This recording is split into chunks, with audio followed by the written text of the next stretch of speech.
Elaine, do you know Yeah. anything about baking?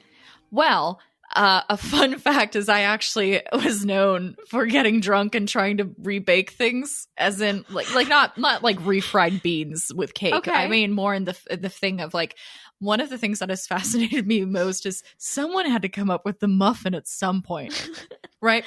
And to honor them, I want to go through the same struggle. And so So you're trying to reinvent the fucking muffin? yeah, and dude, I like got pretty close, and it was like safe. When I say drunk baking, it was pretty safe. But there is a great video of me out there, and you can see that I was wearing lipstick earlier, and I washed my face, but the red lipstick still stained me, and I just go, "Hello, yes, I'm drunk, but I'm also baking cookies."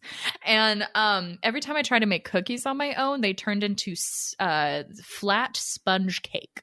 And I cannot explain that for the life of me. So are you using a recipe, or are you just going with your gut? Oh, I'm going with my gut. I don't even have a list of ingredients, Felicia. I would just go. It was a really big deal when I actually tried really hard on making this carrot cake a year ago, and it was the fucking bomb.com. People loved it. It was like my thing. And it better be, because I had to hand grate the carrots for an hour. Felicia, why ever did you ask me my baking experience? Because today we're talking about baking, Elaine, and specifically fucking Cake Wars. Ooh, Cake Wars. You mean that delightful TV show where they bring on bakers who then have to make cakes against each other and see who wins with the bestest, mostest, coolest, yummiest cake? That all seem to be themed around some sort of piece of media? Yes. Love it. Wow. And then, so wait, some sort of media, and we're talking about Cake Wars. Don't tell me. Is there a Willy Wonka themed Cake Wars episode? Elaine, I'm delighted to inform you, yes, there is. Oh, good. Season 2, Episode 10, released in 2016, celebrating the 45th anniversary of Willy Wonka. Cake Wars did do an episode, and we are here to talk about it today. Welcome to Wonka Watch, everybody. A podcast where we stretch the definition of what counts as Willy Wonka things to cover. I mean, I think this is pretty fucking related. Oh, for sure, this is. This is a media tie-in. This podcast has notes of Wonka. Does that make sense? Like, if this was a perfume, like, it feels like we rubbed a little bit of Wonka perfume on the podcast, and that makes it all Wonka themed. Like, I was flipping through my 17 magazine, and then that was like the little like perfume pull out option, you know? It was Wonka, and it's like, this is what a cannoli smells like, and you're like, I don't like that. Why does it smell like a Stromboli? But anyway, oh my goodness, wow. I'm going to eat this delicious cupcake. Ew, there's a piece of paper in here. It's not a golden ticket? It's a golden ticket, but there's a lot of writing on the other hand. It just says Wonka Watch. Felicia, what is this? What does it mean? Oh my god, in your cupcake, you found the Wonka news that we have to locate every episode, it feels like. We really should look for these ahead of time at this point. Yeah, we probably should be better organized. I can't believe that this was where you thought you should keep it. And I think that was put. How old is that cupcake, Elaine? Oh, it has blue icing. Was it blue to begin with? Okay, so I think our listener Lar gave that to us like a long time, like a few months ago, and we're like just getting around to it now. Just keep an eye out. Out. Maybe take some Pepto. Take some Pepto-Bismol. Yeah. All right. So Wonka Watch is the part of the podcast where we talk about the latest and greatest in Wonka news. This one isn't really latest per se. I've had this one kicking around in the notes for a while, but just haven't found the right time to bring it up. But today is the day. So this was sent in, I don't know when, but it was a while ago by our listener Lar on Instagram. And the article is called "Someone Just Bought 2 Super Rare Golden Funko Pops for $100,000 Cash." Jesus, $100,000. $100,000? It's from Kotaku.com. On May 5th, a man in Glendale, California met up with another man to buy from him a sealed 2-pack of ultra-rare Funko Pops in $100K cash. The deal, the first 6-digit Funko Pop sale ever recorded, is believed to be the largest in Funko Pop collecting history. So this is a history-making moment for them. Wow. The Willy Wonka themed pack with 2 golden figures, one of an Oompa Loompa and one of Willy Wonka, is one of the rarest out there. There are only 10 of these figures ever given out, and only 4 of those were believed to be given to people who also had the golden tickets that they'd found inside candy bars at a San Diego Comic-Con event. Since then, most of the sets have been locked up in private collections, so only 2 that include tickets are known about. Frank, better known as Grail Monster Online, decided to reach out to the one person he knew had one for sure. It took some convincing, but eventually the 2 agreed on a deal, with the collector selling his rare figures for $100,000 in cash. Still, even after the deal was agreed, Grail Monster wasn't sure the collector would part with such a rare figure. Grail Monster is very aware that many people, probably a lot of you reading this right now, will call him an idiot or stupid. He explained this to me as he and the others were counting all the cash in the store and preparing for the exchange. He joked that he would be the village idiot online after this. He said, "I'm sure the first $100,000 Pokemon purchase looked really stupid," Grail Monster explained, "and the first $10,000 comic book buy. It's all relative." This is my favorite part of the article, and the main reason we're talking about it. Then he said, "I have it sitting in the middle of my dining room table like a giddy bitch," admitted Grail Monster. "I'm going to hold it for as long as I can." Like a giddy bitch. And just it's such a beautiful. So I'm gonna give you the photo of these, and I understand the significance of this piece.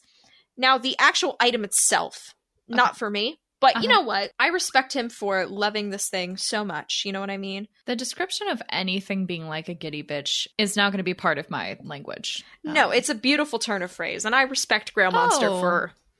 It's just... yellow. Yeah, it's a very yellow gold. It's actually very reminiscent of some of the stuff in the Cake Wars episode. I'm going to be fucking honest. It is. The Oompa Loompa on the right looks like the top of one of the cakes.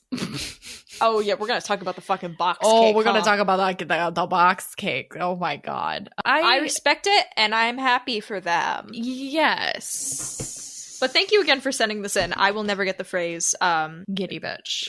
Giddy bitch. I'll never get it out of my head. You know, grind that up Monster, on your pork chop, giddy bitch. You know? Grind up the golden ticket 2-pack Funko Pop on your pork chop.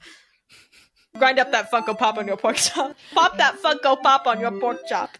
Oh, my goodness. Our children's book is coming out soon. Chop up that Funko Pop and put it on your pork chop. Yeah, bada bing. While you're wearing a fucking crop top. All right. Wow. Cake Wars? Cake Wars. Cake Wars. Should we talk about Cake Wars? I think it's time. I guess we should. In our recent episode on Snowpiercer, we did a kind of huge deep dive into the annals of the Wonka IMDb. Why do you always say it that way? It's because it's fun. Have fun. The annals. There's some words that are so fun to say. Like annals and giddy bitch are up there. I'm up in his annals like a giddy bitch.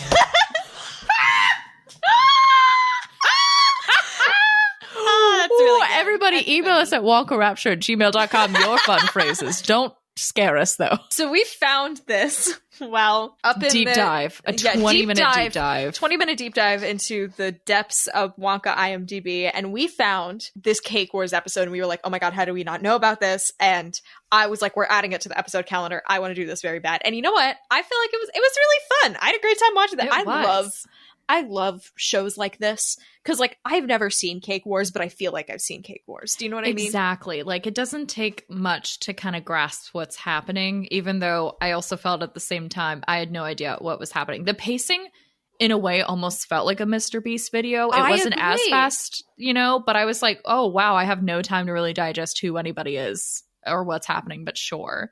I didn't know that Aaron Samuels was the host of this, and when I saw that, I was like, you know when you like forget people exist, and not in a bad way, you're just like, it's like out of sight, out of mind. And then I saw that face and I was like, I feel like I recognize that person. And then it was Aaron Samuels, and I was like, oh my god. Jonathan Bennett, who's the host, my familiarity with him is he was a guest judge on Drag Race during the Let It Go lip sync of season 12, and there's a gif of him absolutely losing his fucking mind when the snow rains down on stage. And you know what I'm talking about. If you are anywhere in the Drag Race spaces, you know exactly what I'm talking about. I'm like, is that the fucking snow gif guy?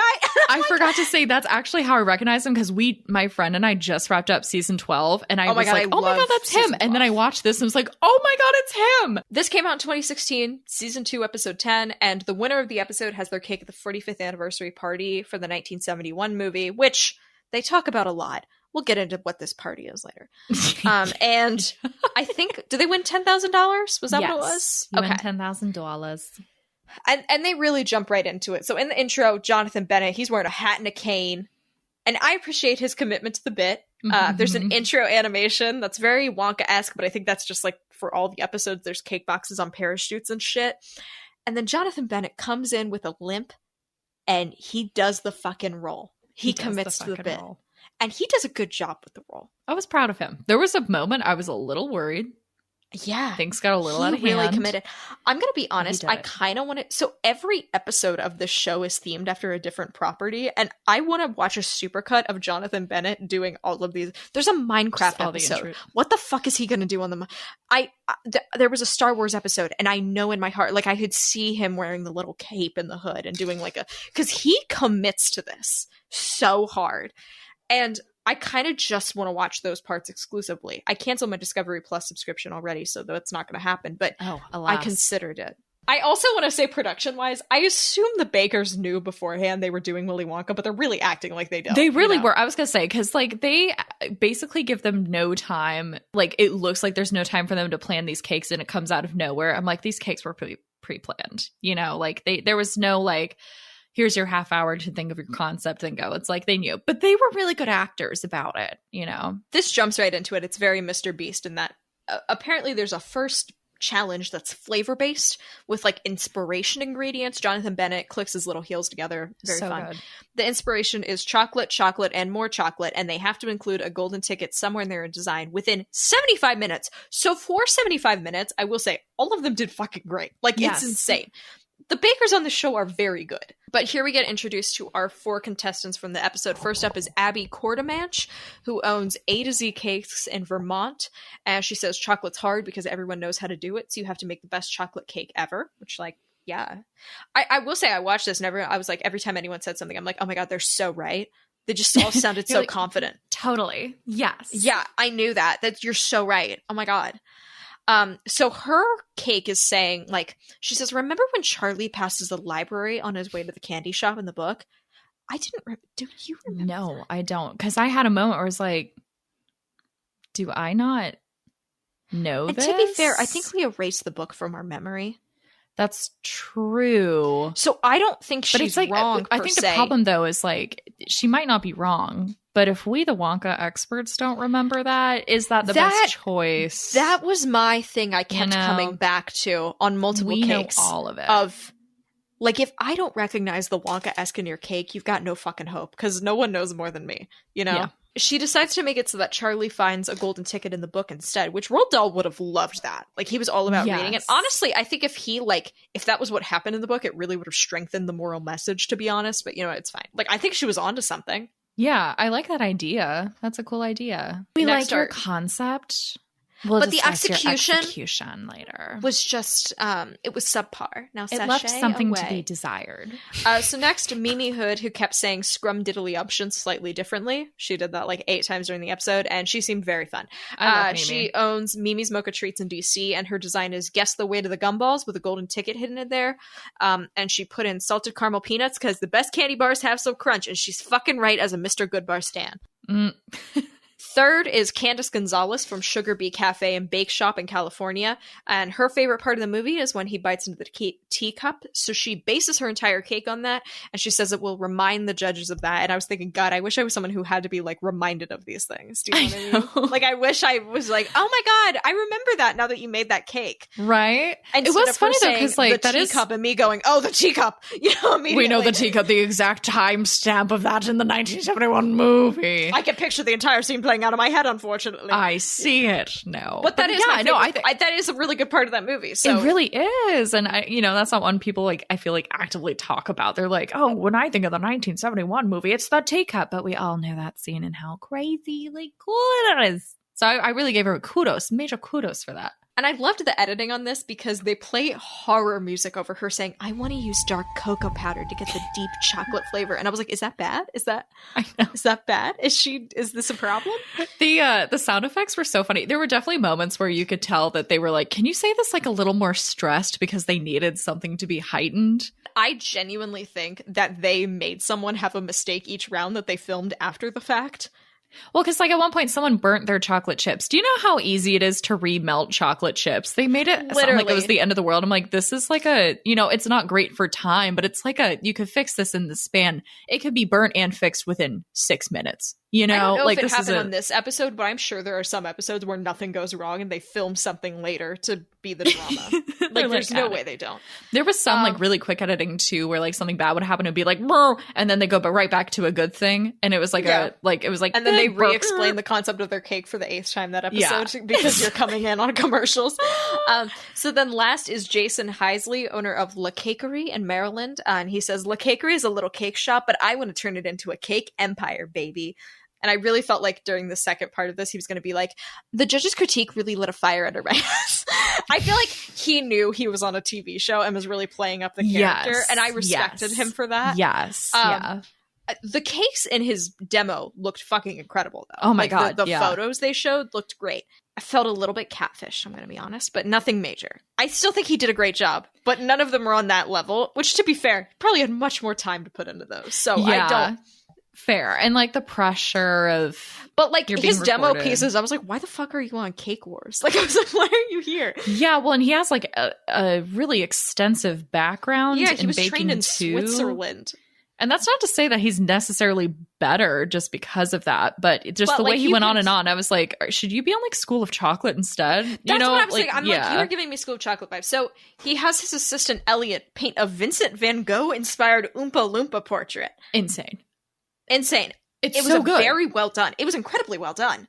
But Elliot, his assistant, says she liked how creepy the Oompa Loompas are. And then she said, they're going to think there's an Oompa Loompa actually there, which is the most insane thing anyone said on this show. I'm like, I know it's a joke and I don't want to call them out for it, but I keep thinking about it and it keeps making me laugh. It's just such a silly joke that makes no sense. The two of them know they're on a TV show and they're really hamming it up, which I enjoyed. So then we get introduced to the judges. And they've been here this whole time, but we're now getting introduced to them. The first is the co-owner of Faux-Nuts, Waylon Lucas. I do not know this woman, but she did not look like she wanted to be here. We'll Are Faux-Nuts gluten-free donuts? That was the only conclusion I came to.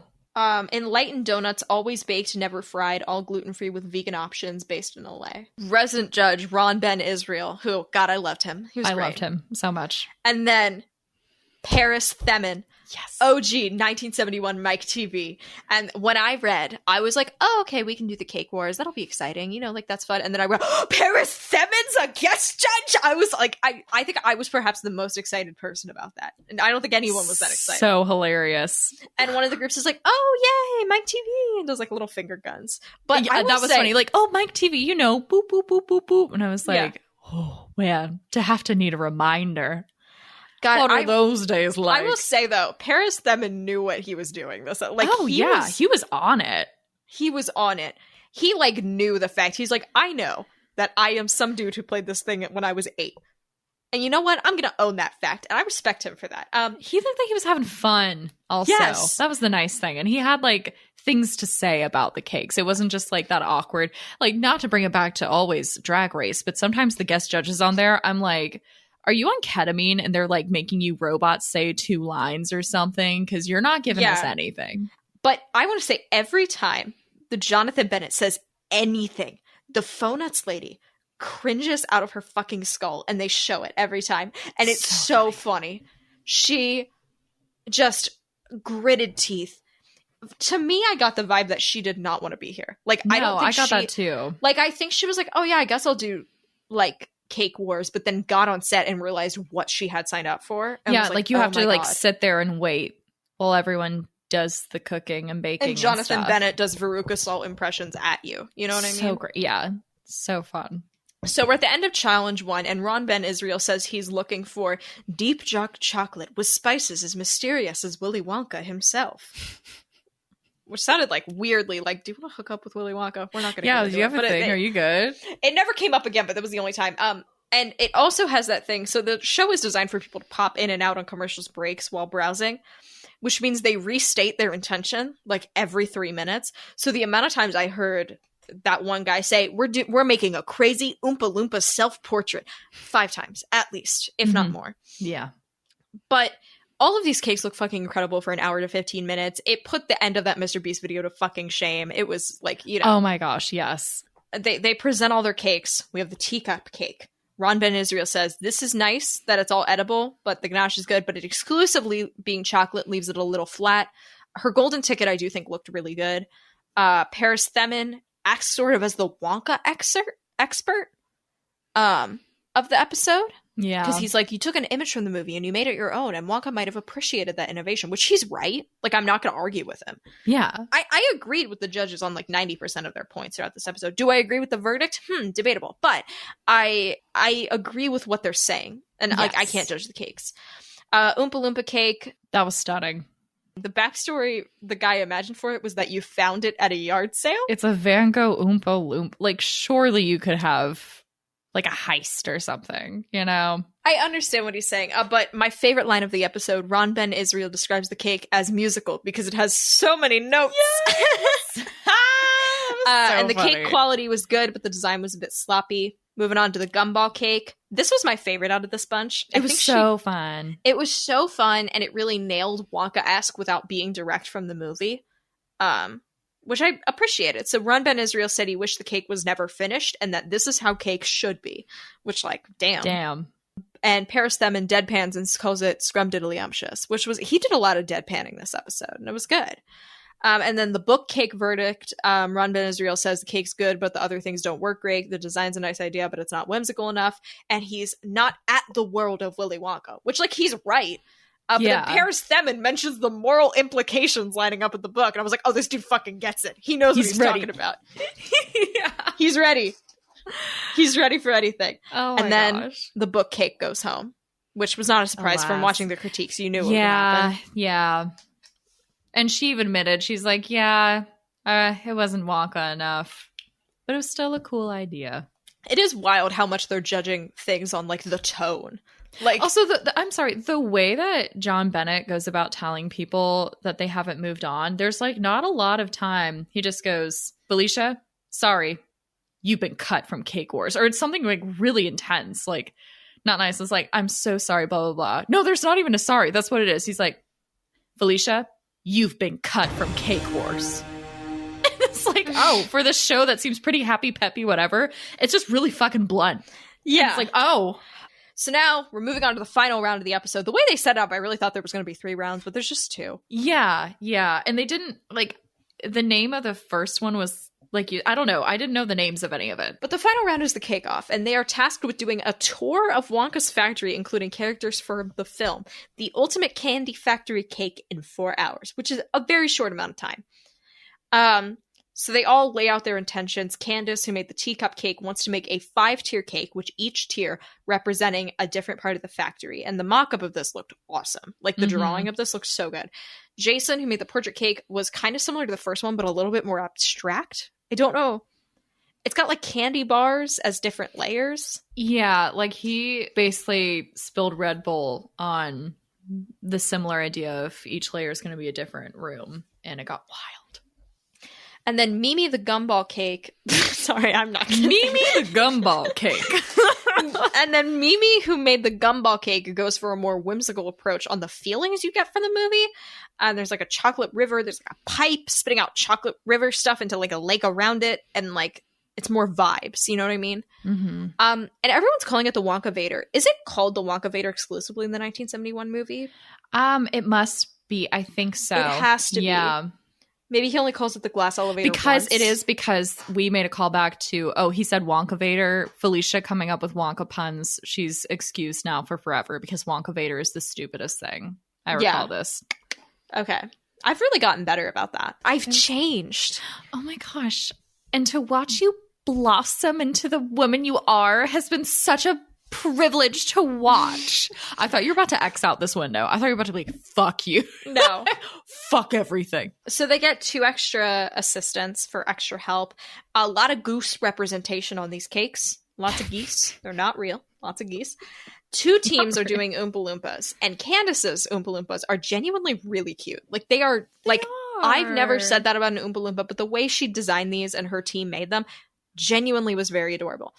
Jason's team's Oompa Loompas were very human-like. Yeah. and very creepy. Their proportions were off. Mm-hmm. And they said they liked the creepiness, and I respected it, and they made a lot of them, but God, they freaked me out. Yeah, I did like that they acknowledged they were creepy, because there's nothing worse than thinking, oh, this is really nice and cute, and then someone else being like, this is demonic and not necessarily what we want in a cute little cake. Jason is making these candy bar sheet cakes, which actually turn out really cool. They're these huge sheet cakes that he cuts into and lays fondant on top so that they look like a sheet cake. But he does say he's including almost every element from the movie. But the problem is, you can't challenge me like that, because Jason, I don't see the fucking Tinkerman. Where's the Tinkerman, bitch? That was very lofty. I feel like, to try to do every single thing. Like, my whole thing is like, have a couple of things, like quality over quantity. Like, definitely try to up your game, because it's like a big show, but like, things got tense for him because he did that. Yeah, he tries to make a sugar glass ceiling, which turns out on fire, and then it breaks. There's a lot of stuff with this fucking sugar glass. Jonathan Bennett is like, hey, yo, I can make this piece of cake show up on the TV like in the movie. But then, oh no, he gets teleported instead of the cake, and now he's on the TV, and he says, I'm the first person to get transported by cake vision. Bakers, you have 1 hour. Yeah. I loved it. That was insane. Oh my God. Sorry, I've got it like playing off to the side of me so I can like keep track of everything and remind myself when I just hit that scene. It's so stupid. One of the tears on Candace's cake was based on Wonka's hat, which I did not pick up until Ron Ben Israel said it, which I thought was cool. And then Ron Ben Israel says the lickable wallpaper is on the whole wall, not just the few stripes, which is not true. It is in stripes. It is in stripes. I love you, Ron Ben Israel, but that's incorrect. Like, factually, that's just wrong, which sucked, because I was like, man, I'm rooting for you. And then Jason's cake is having a lot of structural issues, and he has... So we need to talk about the TV. On the top of his cake is the TV room, which I was like, am I fucking crazy? Because I do not recognize this literally at all. And then later, the judges revealed they also did not recognize it, which made me feel better. I was like, okay, so I'm not insane. You know what I mean? Like, yeah. Because like, it was just a white box with a black thing on it, a white stick figure, and then 45 underneath. And it was just a white box, and I was so confused. And I never would have known what it was unless it was told. Which is a problem, because like, I have a Willy Wonka podcast.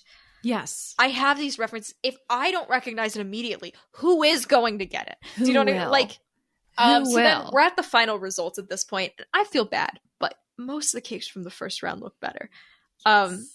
They all really push themselves. So Candace's cake was my favorite out of them. It had the cleanest execution. It was simple. And the reason the judges didn't like hers was because it didn't take enough risks. But I think her cake looked the best because it didn't. Yeah. And like, she did time management principles. Anyway, it's a little bit bare, but it turned out cute.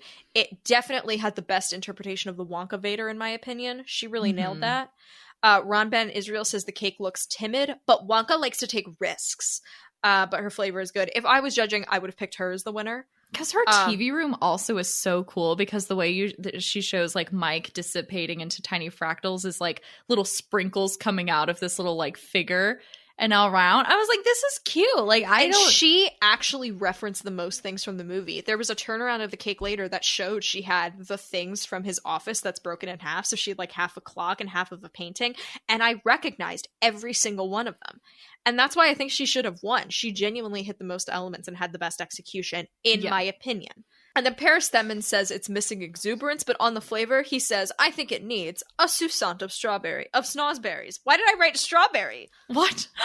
You're not a real Wonka Watch co-host. Get out of here. Well, he said it needs just a sousant of snozberries.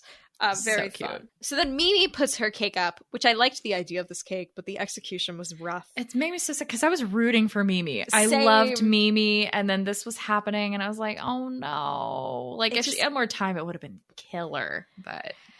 Yeah, Ron Ben Israel said it was underbaked, and then I think she fell into the trap of conflating Dr. Seuss with Roald Dahl, because on the second layer, those were definitely truffula trees from the Lorax. And the hand painting done on them was fucking great, but it was truffula trees. Yeah, because it was supposed to be the section that kind of gave you the ambiance of the chocolate room, but it was drawn, like you said, like a Dr. Seuss book versus kind of more, I feel like, realistic or something, more like 3D. I don't know, just it didn't fit the vibe. Jason's cake. okay, this cake is technically good. And I understand it's technically good, but I have beef with this cake. Jason, I think you're an incredible baker. If for some reason you ever hear this. But yes, no, this is great. I think the only reason I am so critical of this cake is because it's so close to being perfect. You know what I mean? Yes. It's so close to being good. This cake is good, but it's all kind of the same tone. It's all the mid-tone, which granted, the 1971 movie has a washed out color palette, but I don't think that's the intention.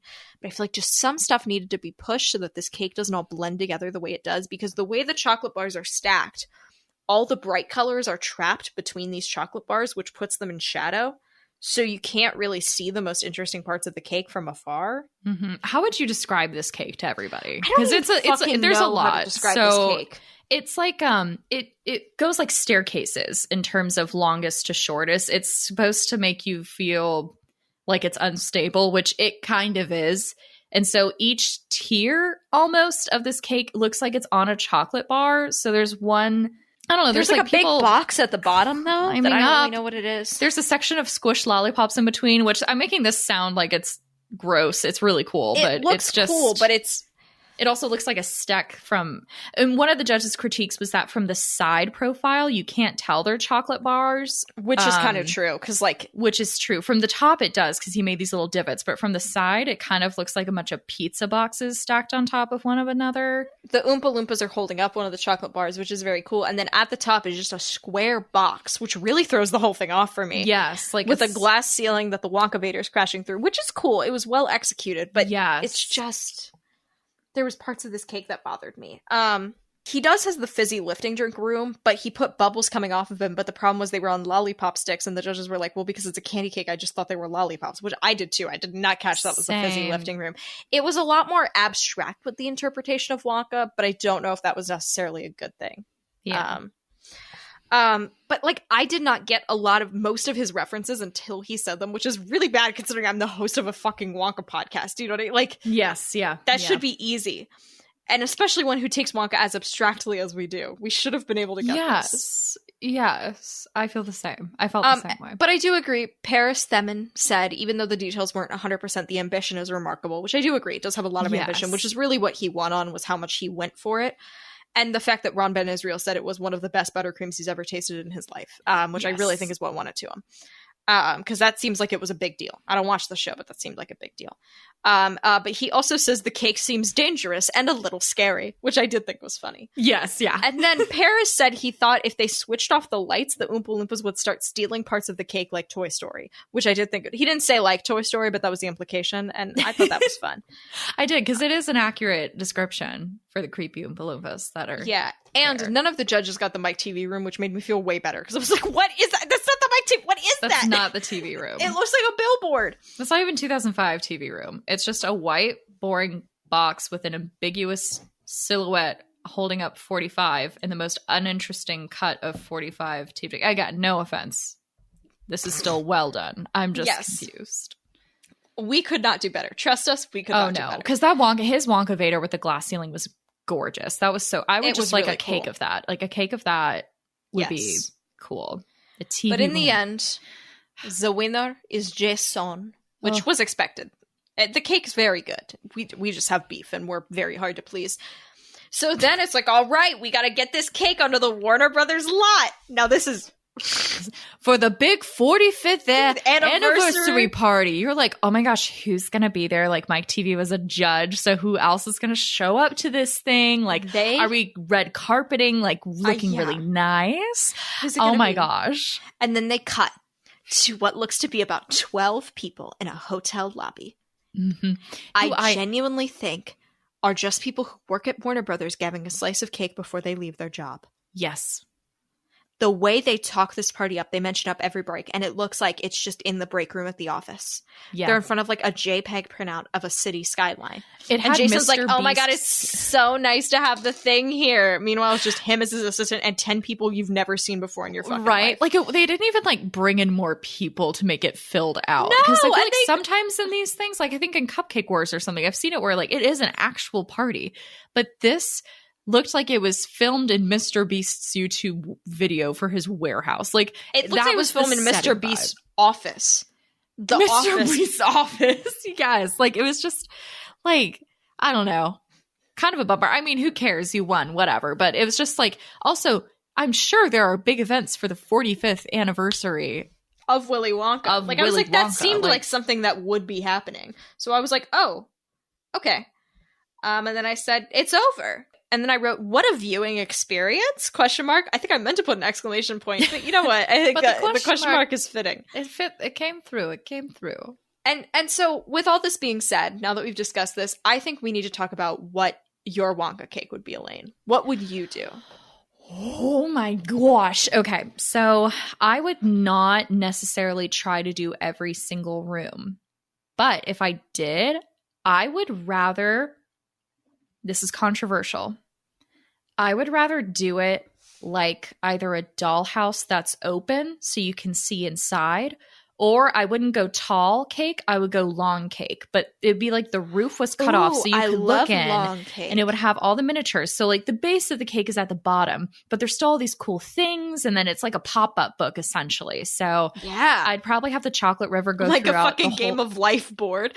Essentially, yeah. So it wouldn't necessarily make sense, but I feel like the Chocolate River could kind of go through the middle of it, or it can kind of be guiding you, and then you know what? I think you could make a really good cake that looks like Wonka's factory and just have a little cutout that shows like one room. Yes. Because Wonka's factory you can make look whimsical while being structurally sound.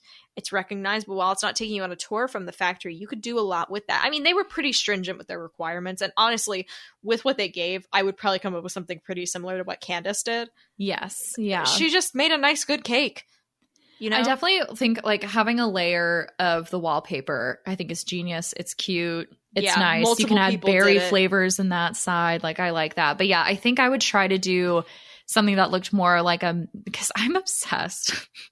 I haven't actually dabbled in this in a while, but the people who make miniatures, I come across them on TikTok and they're like, oh my gosh, this cute little fireplace, I love it. And they zoom out and it's just into that, don't worry. Oh good, because like you zoom out and it's a miniature house they made and you're like, wait, that looks so real and it looks so calming and cute. So I would love to try to do that, something like that with a cake, because then the cake can be good, but all the technical stuff is in recreating the story of it, which I feel like is you'd be good at. I want to make a cake that people are afraid to eat because they don't want to ruin it because it looks so pretty. Like that kind of vibe where you're like, I feel weird eating this. This looks too nice. I want people to be a little stressed. So the one that I picked, I didn't really have a big idea for the final cake, but what I did have an idea for was the first cake where there had to be a golden ticket involved. You know what I would do?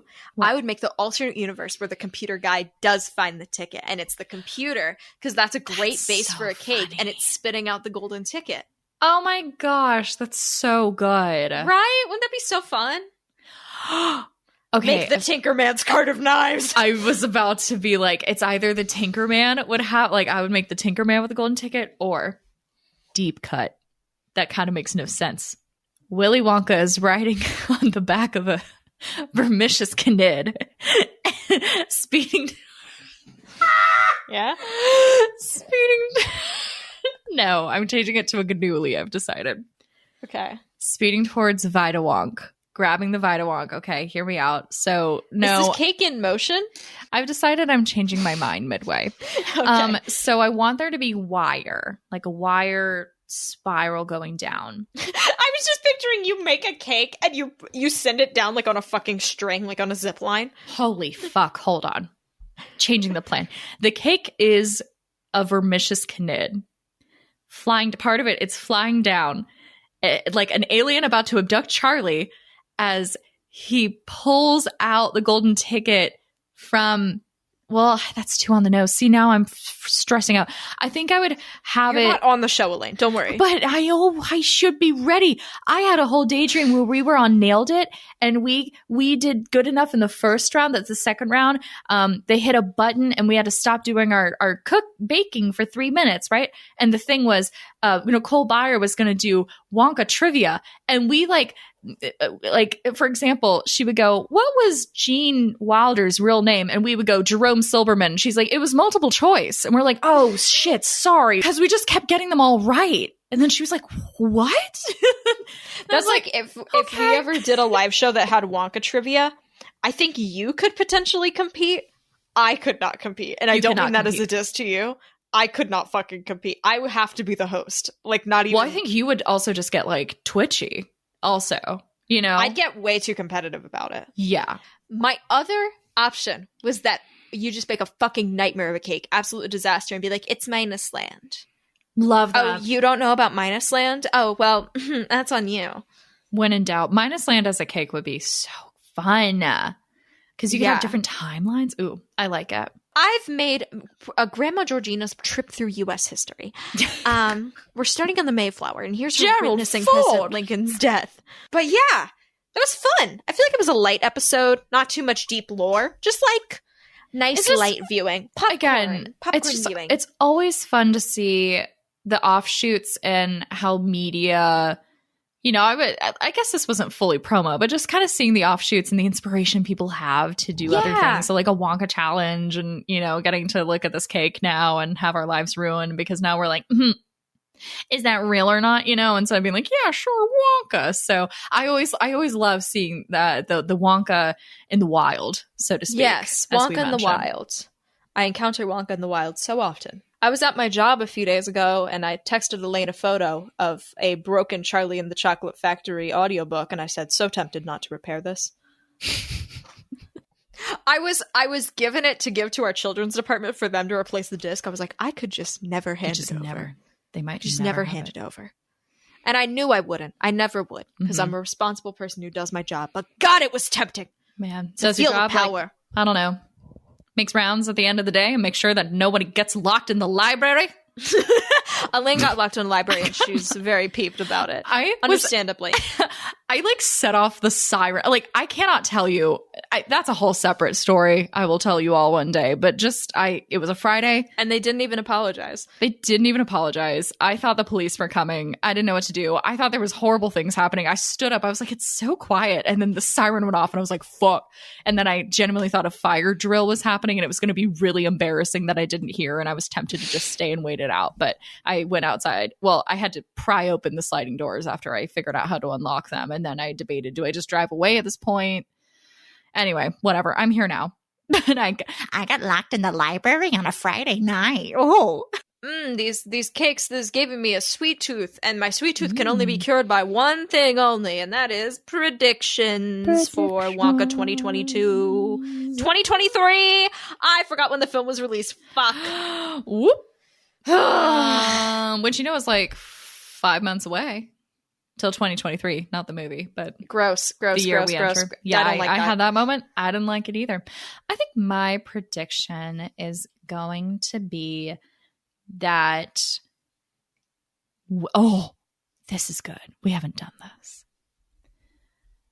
The amount of Wonka fan fiction that will happen once this movie releases, will be so abundant that I do think we should try to find someone to read them, because at that point it'll be saturated, you know? Yes. No, I agree. And I also think there will be a larger adult audience base. Yeah, exactly. You know what I mean? It won't be like, you know, these will be adults, you know, it'll be easy to find them. But I think the Wonka fan fiction as we know it is about to explode. Oh, it's going to be so different. I wonder if there's going to be a ship that gets very popular. I can see. Yeah. Is there going to be some homoerotic tension with his childhood best friend that the people on Tumblr are going to go absolutely fucking goo goo gaga for? Yes. Yeah. And if it is there, trust me, I'll be the first one to mention it. You know, I love that shit. You know. Does this mean we get to stay ahead of the curve of Wonka fanfiction news? Yeah. I mean, if we start... We're on the streets with it. We know what's happening. We're smelling around. I did something shocking this week, Elaine, because I thought of a prediction ahead of time. What?